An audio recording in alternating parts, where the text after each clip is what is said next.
Good morning. Good Did morning. Michelle leave? She didn't like that challenge at all. Yeah, like she was in the airport, so she's probably gonna. There she goes. She's back. Fantastic. Yeah, How are you this morning, Steve? I'm good. I'm up and at it. Nice. I'm good. A little bit of melancholy, Yeah, but good overall. yeah. Well, you want to get started and share why you might be feeling a little melancholy? Well, I don't know if you guys are aware of this, but Steve and I have been hosting the huddle for 2 years now. Yeah, Is that right, Steve? that's right. And it's just about 2 years. I think it started right when the pandemic hit. We were trying to find another means of trying to stay connected, and we did that. And we've been doing this, for almost 2 years. So like any good run, like any good play, this one has run its course, we believe. Yeah. Steve and I we're going to keep doing things, but we're going to bring new ways and new values and change it up a bit just so that nothing gets stale, right? Yeah. We lost our funding. We were canceled by the network, so it wasn't our decision. Well, I think that's true. I think one of the things that we've noticed that it's not so much about everyone that shows up here every week. We really appreciate, and we know that you're learning-based people. And one thing I love about a learning-based person is whether your teachings are old school, new school. It's like what my first mentor told me, Floyd Wickman. He goes, "I don't care if you listen to old school. I don't care if you listen to new school. Your ass better be in school if you want to master something." And I've never forgotten that. Of all the things, old school, new school, your ass better be in school. And I think that's true. So one of the things that Sean and I were talking about was just how we could be more effective. And that is, I think, to have more regionalized or in our own offices, start bringing back content. So I'm going to be bringing back Coach's Corner, but it's going to be different because it's my intention to have more guests, new material. We have our first Coach's Corner, Sean. I'm doing my first one. I think it's this Friday, if I'm not mistaken. It's how to pitch. In the calendar, yeah. Yeah. And so it's going to be more of a town hall meeting. I want it to be more interactive. What are the challenges you face when you're trying to pitch Compass? Do you know how to pitch Compass? Because while we're still in our growth phase, we have accomplished quite a bit, and the story is a lot easier to tell when you're in the first position, right? But for a lot of people, a lot of clients, they may not know what we're about. And so we want to talk about that at our first session of Coach's Corner. And all of you are invited, right? So one of the things that Sean and I and the company feels passionate about is making sure that any educational program that is being conducted is open to everyone in the company. Right. That's how I see this as an upside. We're going to double what's being offered now. As you go to Coach's Corner, I'm probably going to bring back in a few weeks something online like this. Same thought as Steve, more segments, more people, more opportunities to just bring stuff that you guys can use in your business. If we hit more marks, everyone will more likely find something and say, "Oh, I can do that right now." So, and all of the things that Steve and I do are open to everyone. We're increasing the opportunity. Yeah. I think for me, one of the things that drove home, and I think you might correct me if I'm wrong, but I think what's important, if you're conducting any sort of training at all, Inside the Huddle, the 6 a.m.ers, I think the reason the 6 a.m.ers have had so many legs is that the community that's been developed by Sky and Emily, and so that has just morphed into something that's very positive, and that just continues to grow. When Sky was in town for me, Sean, and he had given pretty much some instruction on how to get re-engaged in a way with your CRM to help drive your business. And then last week when I, just called the question, how many of you have been implementing those things? It just made me realize that maybe more, if you're closer to your people, having these meetings and trying to be there for accountability purposes or reinforcement, whatever you need, it's probably not enough to have like someone come in, provide great content, and let 7 days slip, and there's not the appropriate action steps being taken. And my hope is that bringing people into our offices and we're able to meet with them one-on-one, maybe we can get more meetings scheduled for one-on-one and be there to be a better accountability partner for them. That really is it. we both want to be more interactive with all of you, because it's one thing to hear stuff, and even to be in a group where we mastermind things is great. But if we're not implementing then and there, you go back out in the world and 1,000 people are pulling at you in all directions. It's just a very tough business. And that's one of the reasons it's so easy. It's so easy to get pulled off your path because everyone wants a piece of you. Everyone wants part of your attention or your action. And it's really, really difficult as an agent, certainly, to maintain that focus. Right. Yeah, it is. And that's the key. If there's a parting shot for Inside the Huddle that I hope that resonates with everyone, it's that there's nothing more. It's like I said, it's one thing to be educated, but if you find yourself in a situation where you're in a learning environment, but you're not compelled to take action, keep searching the right coach, the right environment that does that. Or if you feel the content is good, but you're still not compelled forward, then maybe you just need help reconnecting with why you're in the business. And if there's a blocker there, sometimes through effective consulting, not coaching, but consulting, you can work through that. And you know what I mean, Sean? There's a difference between being coached and being consulted. They're discriminately different. Right? I tell people all the time, there's mentors, there's trainers, and there's coaches. And all are important, but all three are very different in the role with the person they're working with. Right. A mentor, right? And that's where I think consulting comes in, says, I'm successful, I did it this way. You want to learn from me? Fantastic. I'll show you what I did, you can do it. Right. A trainer just says, do this. Trainers we think of a lot in athletics. I'm not really interested in what you think about it. This works. Right. Do 10 push-ups a day every day. A coach is much more consultative. A coach is getting inside of your head. Where are our roadblocks and our limitations? What are your particular goals? There's no one right way to do it. So any one of those three can help, but they're all very different in what they're doing. Yeah, for sure. And you don't need all of them at once, but everyone should be participating in some form of outside assistance, because none of us by ourselves can see the whole picture. Right. And accountability, whether it's with a coach, with a partner in your business, with your kids. Kids are great accountability partners, by the way. Yeah. But we all need accountability.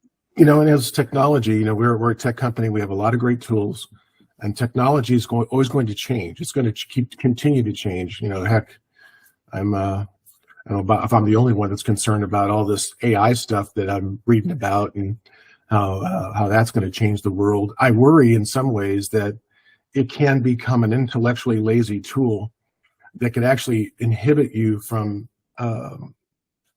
building more meaningful relationships with people. It can help you in certain ways, no question. But if people start relying on some bot to establish the relationship with someone, I worry that's not the best path forward in our business.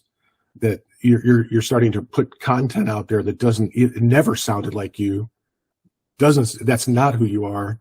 And then one day you're going to find yourself in a situation where someone calls you on your content. You're not even going to remember what it is that they're talking about, or even have a relationship with it, because I wrote that. Right. So, and so I just think that it's still, technology is changing, ever changing, but what you have to do to be successful in real estate doesn't change. And it will always be, at the end of the day, if you're not achieving the goals you've set for yourself, you will almost always find one of the weakest links is this purposeful nature on connecting and having conversations with people that expand your network.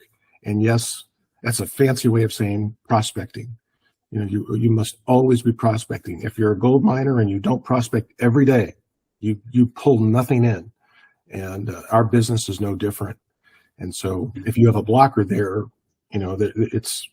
sometimes it's good to have a coach too, right, Sean, that just tells you that's just stinking thinking. You got to get over that, right? I know Michelle and John have probably heard this story, and I'll just share what coaching is. Like a coach, it's slightly what you said. To me, a coach says, this is the play, run the play or not, or get out, or the next person will. There's no debate. This isn't a democracy. It's an autocrat. I'm telling you, that's the play I want you to run it. My first broker, when I was hemming and hawing about why I could or couldn't do things, his name was Chuck Fast. And you guys, John will remember this, and I know Michelle, they've heard me tell this story. One day he took me for, hey, let's go have lunch. We went and had lunch, and it was a quick lunch, like half a sandwich kind of lunch.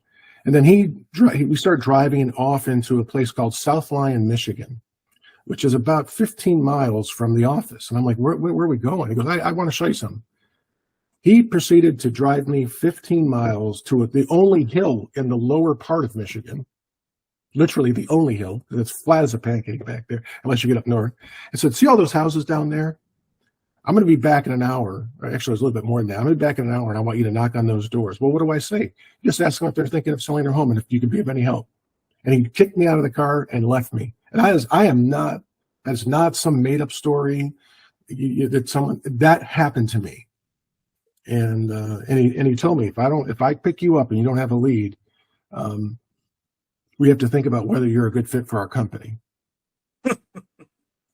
And I had so many people I started meeting. No, that is a true story. Now that's coaching. Now it takes on the form, like it's a different form of coaching. And I don't know that I've never done it with anyone. But you know what I appreciate is somewhere in Chuck, he saw something in me. He knew I could do that. And he knew that I had a mental stumbling block for just getting rejected and being told no. And he forced me to overcome it. And to my last breath, I'll appreciate him for that, because every action you take in your life leads to something different. You just don't know it, but every action we take, you're going to change as a result of it. You're going to learn that you could do something you didn't know you could, or you're going to realize you can't do something you can't. You'll know your limitations and you'll try to overcome them, and you're going to become something different. And I'm sitting here today in large part because of just a few shoulders that I stood upon, and he's one of them. I love that story. I would consider that an aspect of coaching. Yeah. You know, you're going to ask questions that people don't want to answer. You're going to point at things they don't want to look at. You're going to kick them out of the car and make them swim or drown. Yeah. It could be any of those things. Yeah. I was going to share one of the things that I think happens, because you had started out by saying, look, in the end, nothing changes. We have to talk to people. When the market changed, and we all know it's changed, our natural reaction, just as human beings, is to try more things. Yeah. This isn't working. What was working before isn't working. Let me try new things. Right. And I want to gently suggest that that's not the direction to go. Right now, what we want to do is pull in, do less and less things, do one, maybe at most two forms of lead gen, but do them very consistently, do them very well. Add more time. The number one problem that we have when the market changes, we're not spending enough time attracting listings. We don't need 8 new things. We need to add an extra hour a day to just purely go talk to people and create relationships and ask them good questions. You know, Sean, I hope that for the people that are like Larry, who's been from day one, Wendy, Denny, Portia, John, Michelle, and I forget if I'm missing, but those of you who've been with us for a long time, what you just said, Sean, is something that I think if you're paying attention, we've said that 100 times out of 200 episodes, right? The underlying message. So it really is about doing fewer things better before you advance your ball, right? Before you try to move down the field. It's like master something first before the jack of all trades and doesn't really achieve greatness in this business. They've mastered nothing, and they're just trying to find the path of least resistance. If I can get the outcome I want with doing the minimal thing, then okay, that's what I'm looking for. How can what's the easiest way? But the problem with easy is it doesn't develop you. It doesn't change you. Because when you line up with easy, what you're trying to find is the only sweet spot where, you know, what you want to do and what you can accomplish. If you can accomplish it, even if it's a little bit, lines up, then you'll okay, I'm good with that. It's the same thing. We talked a while back about our value. Not our, what's our hourly rate? We have that kind of thing. But what's your value when you're talking to people? How much income are you trying to generate in the, let's say, 1 hour a day when you're truly talking to people, doing the true dollar? And it's a substantial amount of money, 500, 800,000 bucks an hour that we wish to earn. When you think of doctors, the general practitioner is one of the lowest paid doctors there is. We have to become really, really good at something. It could be it could be the phone, it could be door knocking, it could be networking, it could be open houses. There's lots of ways to do it. But pick one. A fancy way of saying what your broker did, time on task over time beats talent every time. Yeah. Time on task over time beats talent every time. Pick something, do it well, do it consistently until you become a master of it. Yeah. And then your phone rings. I swear to God, then the whole job changes. It does. It does. And you know, when you're being coached, when you're out of your comfort zone, the person who's really leaning into you hard, it's just like our mother and father, our spouses. They see a better path, and they're not afraid to lay it down and say, no, you're not doing that. Can't tell you how many times I thought my old man was wrong, and I sit back here today as 58 years old, and I realize just how right he was on so many things. You know, and how I thought I'd never be. I would never want to be like my dad, and yet I am my father. So it's because of his influence, his patience, his persistence to get me on the right path and not care about how I felt about it. That's really something. That's what Chuck did, right? Like I thought he was Hitler's. If Hitler had a brother, it was Chuck Fast, because neither one of them had a heart, right? I mean, like they were just. He was awful at that time. I could that day stick with me to, you know, how frustrated I felt, how angry I felt, and yet one of the best things that's ever happened to me. So, know when you're being. You're funny. Huh? You heard Mark, I'm paraphrasing, but Mark Twain said, by the time I was 16, I realized how foolish my father was. Although it's pretty amazing how much he learned by the time I was 26. Well, I think the thing is, the point we're making is, as we wrap this up, is to, we've tried to remain consistent on the simplest of things. And yes, to be modern, you have to adapt. I think good coaches adapt. I certainly pride myself on being as learning based as I can, because what worked yesterday doesn't work today. But I think there's a change in culture too, where everyone is trying to find the next magic thing, that they don't spend enough time on the task. There's a difference in the culture. So you have to stay current. It's right, like a great coach in any sport. You know, as people evolve and priorities change, I think in college sports now with NIL, if you're an old school coach that can't adapt to that and can't relate to that athlete, you're done. You're done.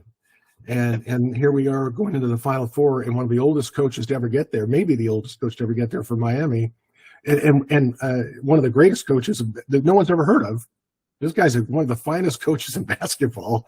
Is finally going to his first Final Four, and all I could think of when I thought of that is, there's a guy that, if you're coaching at 74 years old and that's your first Final Four at a major university, what do you know about him or her? It's you know that these are people who have adapted and have had a solid foundation, are able to relate with people. How do you recruit when you're 74 years old and you're going to a house of an 18-year-old, and you've got these young dynamic coaches trying to get these great players that feel they have a better connection with? You just have to adapt, and that's I'm happy for him, proud for the University of Miami that they get to their first Final Four, and that the person leading them there is someone who has shown that they can adapt to different outcomes as things evolve. So anyway, that's it. So I want to share 3 focuses. Okay. As we wind down our last huddle. For you guys, three things that we focus on, if you're going to narrow everything down. The first one is profits. And by that, I mean after-tax profits, because we're all CEOs of a business, so we need to know what those numbers are and track them. What exactly are your after-tax profits going to be this year, and why? That's the first one. The second one is attention. How am I gaining attention? In other words, how are more and more people finding out about me? And the answer is not social media. The answer is personal interactions. which leads to number 3. What's your wild appointment goal for the year? Or even the quarter. Don't do it for a year. What is my expected after-tax profits? How am I gaining more traction, more attention? And what's my other people would laugh if they heard it appointment goal?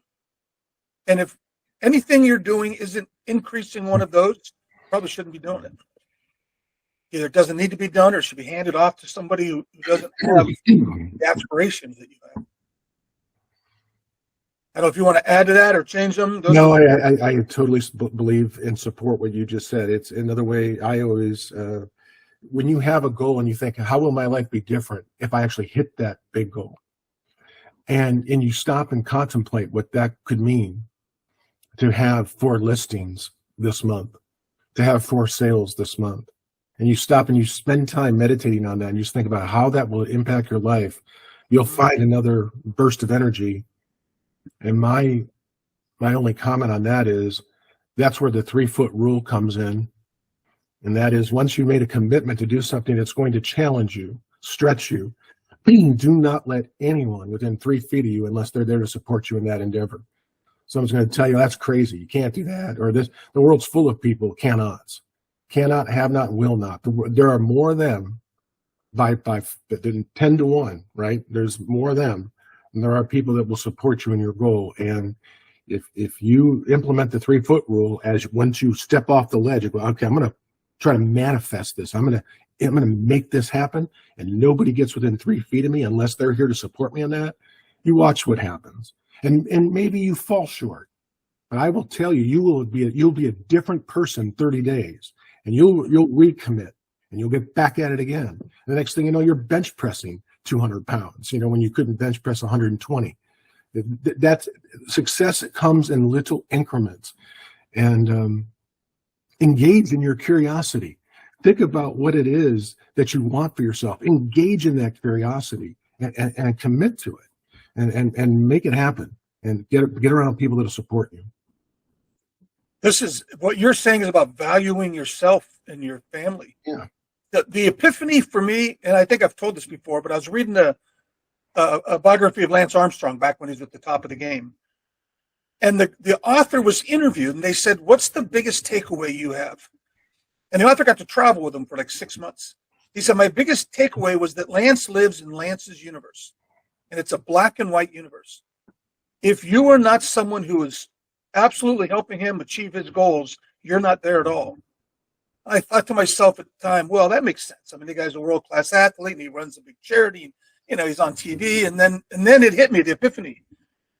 Why in the hell is Lance Armstrong's time more important to him than my time is to me? Oh my God, that changed everything. Every one of you is a superstar. Every one of your time value equals that of anyone else's. You need to own that. You need to realize you're worthy of that and never, ever allow anybody in who detracts from what you're doing for you and your family and your community. The 3-foot rule it's a hard way. It was hard for me to adopt. I'm not a superstar on TV. Is my time really that valuable until it hit me? Well, of course it is. Every one of you has that value. Own that space. Well, and then think about why you entered this business. What were your dreams? It's funny. It's a phenomenon in some ways. You think of all the excitement that someone has when they make a commitment to be an entrepreneur, and they commit. They're telling everybody about how excited they are that they're going to go down this path, and it's going to hopefully transform different outcomes and allow them to. I think you get into real estate.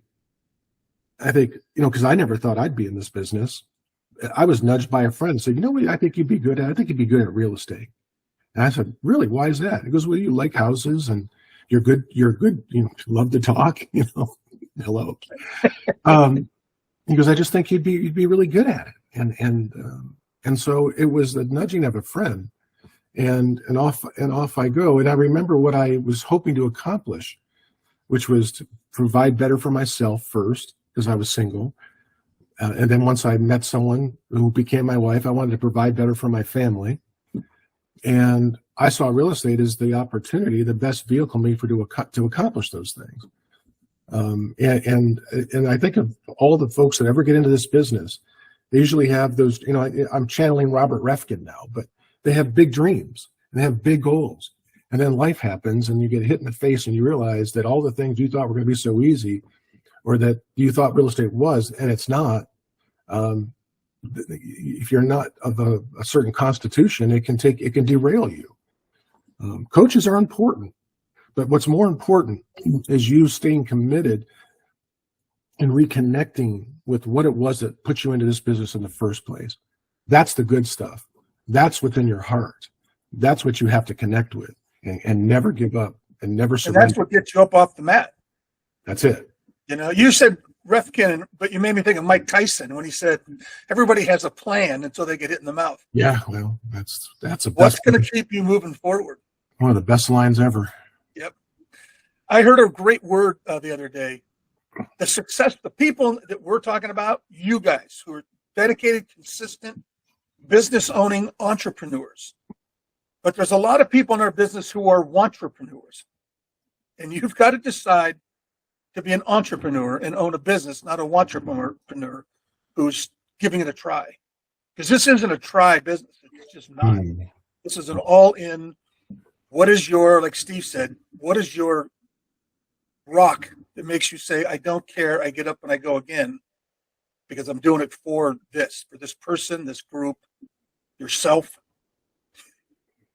It's an amazing business too. I mean, oh my God. To be able to be this successful and do this well by helping other people, I don't know that I can imagine anything better than this industry. Yeah. Well, you're all leaders. You've led yourself here. You need to lead yourself forward. Leadership's an uncomfortable position. It is. If you're truly leading yourself or helping lead others, you'll realize that. You know it's true because it's always about volume and intensity. That's what leadership is. And so the intensity of the action and having to learn and get right, the volume of time you have to spend to master something, it's tough, but that's what you are. You're leaders. You're leading people to make intelligent, informed decisions. You're that more than you're a realtor. You're that more than you're a salesperson. You are leaders. If you're going to be effective, you have to lead people on their path and help them self-discover what it is they need to be the best version of themselves and or get the best outcome that they want for themselves. So never forget that either. You're leaders and you're leaders of Compass. And thanks for having us around for all, I don't know how many episodes we've done. It'd be fun to count how many we've done over the last couple of years, whatever it's been. But thanks for spending your mornings with us. And we're not going anywhere. We're all here, but we look forward to helping you in a more personal way. Right, Sean? I'll let you close us out. I think on behalf of everyone here, I would say to you, Steve, you are a great leader. This has been an honor to work with you and to do this. We'll keep doing stuff together and really look forward to seeing you guys in the other iterations that we bring forward. Yeah, Sean, I enjoy working with you too, buddy. And yeah, that's kind of what it started. Now it's starting to hit me, This is it. That's where I started. Something we've done because I think the two of us came together. We want to do something to help, and you're just a great partner. You're a great teacher. Your passion, your energy, it's infectious. There's a lot of me that I wish I had some of you, but that's the beauty of being around other people is you get to see people role model different qualities, and you try to adopt things as you go, and always be learning based. Because if you're learning based, you can adopt and change and try to be different versions. That's, again, what I learned when I was up in Montana was I want to be more present and this last stretch of my life is to really commit to that because you only get this one rodeo, I think. And that's right. Well, it's an honor. It's been a pleasure being with you guys every week. We'll see you in our new adventures.